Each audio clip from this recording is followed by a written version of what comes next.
need to be set for this drama because Cassie is back at it again. And this time, she is working overtime to take Diddy down once and for all. Now, y'all know that the feds have been after Diddy, and they recently raided his houses on some charges, but it turns out that there are some hidden agendas from the feds. New reports have it that Cassie has been working with the feds, not only on the trafficking charges, but also on alleged murder charges.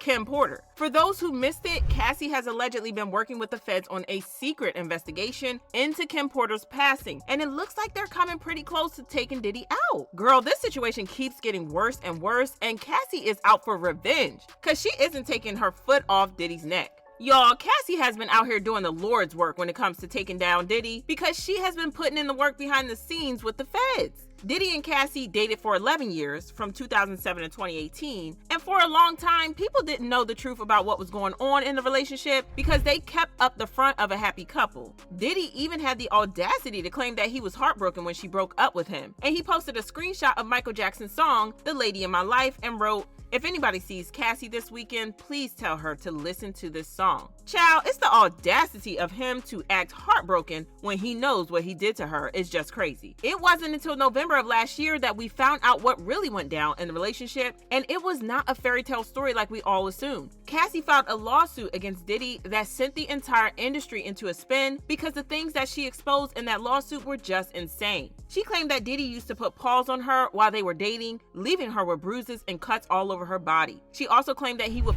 put her out to male escorts, watch while it was going on, recorded it, and then blackmailed her with the videos to keep her in line whenever she tried to stand up for herself or leave. Don't even get me started on how she exposed him for trying to unalive people, having a bad drug problem, threatening and manipulating everyone around him, and all that messy stuff. To nobody's surprise, Diddy tried to deny the allegations and claimed that Cassie was only after money, saying he vehemently denies these offensive and outrageous allegations. Miss Ventura's demand of $30 million under the threat of writing a damaging book about their relationship was unequivocally rejected as blatant blackmail. Despite withdrawing her initial threat, Miss Ventura has now resorted to filing a lawsuit riddled with baseless and outrageous lies, aiming to tarnish Mr. Combs' reputation and seeking a payday. However, he folded in less than a day, and he settled the lawsuit with Cassie out of court. Even though we don't know per se how much she got, reports had it that it was about $100 million.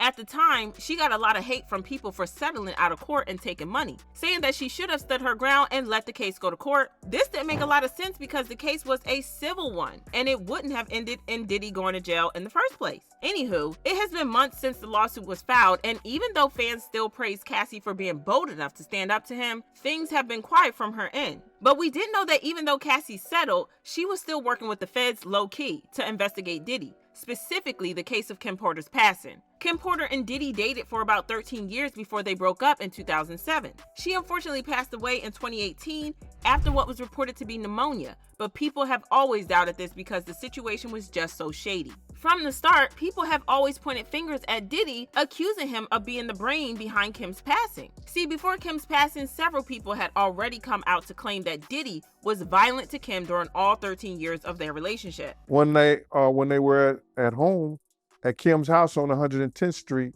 he wanted to, put his hands on her in the wrong way.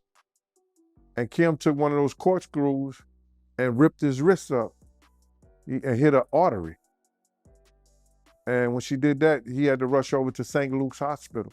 There's also this article from 2005 that hinted that Diddy broke Kim's nose during an argument, saying Diddy Combs' girlfriend Kim Porter was left with a broken nose after the couple argued on Combs' yacht in St. Tropez. Combs flew in a specialist plastic surgeon from Geneva after the accident. Porter has since claimed that she hurt her face after she banged her nose on the table. So when she suddenly passed under mysterious circumstances, people were extremely suspicious of Diddy. Jaguar Wright even accused him of allegedly unaliving Kim and covering it up. She also pointed out how there were a lot of inconsistencies in the investigation into Kim's death. Kim died from pneumonia, but there's the first coroner's report that said that she died.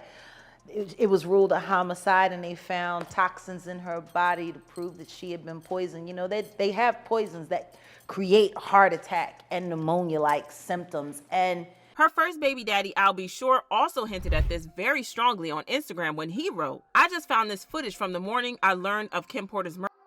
and how it ripped the soul from my physical body. I do know very clearly that Kimberly didn't just check out all of a sudden over pneumonia. That's some BS. We just celebrated our son's new deal and Christmas special with Netflix, and she was in fantastic health as well, laughing seeing me and Diddy's mutual exchange at the theater. I'm going to leave it here. Don't let the love songs fool you. He went out of his way to tag Diddy, and that hashtag he used, yeah, Al believes that Diddy did it. Al also hinted that Kim was unalive, posted a throwback picture of them, and writing. She sent me this saying, "Life imitating art, art imitates life." Now it all makes sense. She told me other stuff too. She was running. I said, call the FBI. Now this is how Cassie ties into this. A few days after Cassie filed her lawsuit, Jaguar Wright revealed that Cassie had had a secret conversation with Kim Porter a few days before Kim passed away. That Kim gave Cassie some damaging information on Diddy, and that Cassie used the information to get away from Diddy once and for all. Not long after this, Kim mysteriously passed away under some shady circumstances.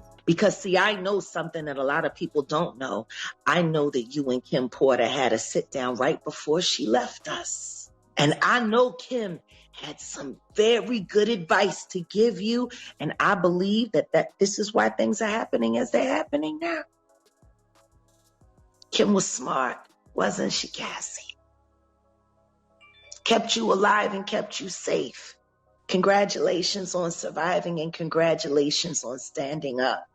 The timing of this was no doubt, and it had people wondering if Cassie knew more about Kim's passing than she let on. Well, word on the streets is that not only does Cassie believe that Diddy could have had something to do with Kim's passing, but she has allegedly been working with the feds to prove it. According to a source, Cassie allegedly knew that the feds were looking to uncover what really happened to Kim, and allegedly, the raid was also tied to this because they seized his phones, laptops, and all electronics in his house during the raid. Child, if he got a smart fridge, it probably got seized too, because the feds did not leave any stone unturned during that raid. And videos that hit the internet showed just how thoroughly they searched. Cassie's lawyer also released a statement that said, "We will always support law enforcement when it seeks to prosecute those that have violated the law. Hopefully, this is the beginning of a process that will hold Mr. Combs responsible for his depraved conduct." What makes this case even juicier is that, unlike most of the SA allegations and the lawsuits that were filed, a potential murder case is different. See, what held Cassie and the other women back was that the statute of limitations had passed, so they were unable to file a criminal case. But there is no statute of limitations on murder, so if the feds find anything to link Diddy to the crime, he's going straight to court.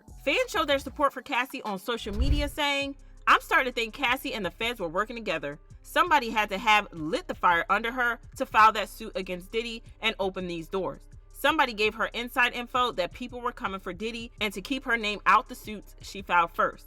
Shout out to Cassie. What she did was brave as heck. She told her story and most likely provided a missing piece to the puzzle. The feds have been watching Diddy for a while, and I knew it was only a matter of time before the feds got involved after Cassie's lawsuit. There was no way Diddy was going to completely get away with the trafficking claims. But how do y'all feel about this situation? Drop your thoughts in the comments and then check out this next video.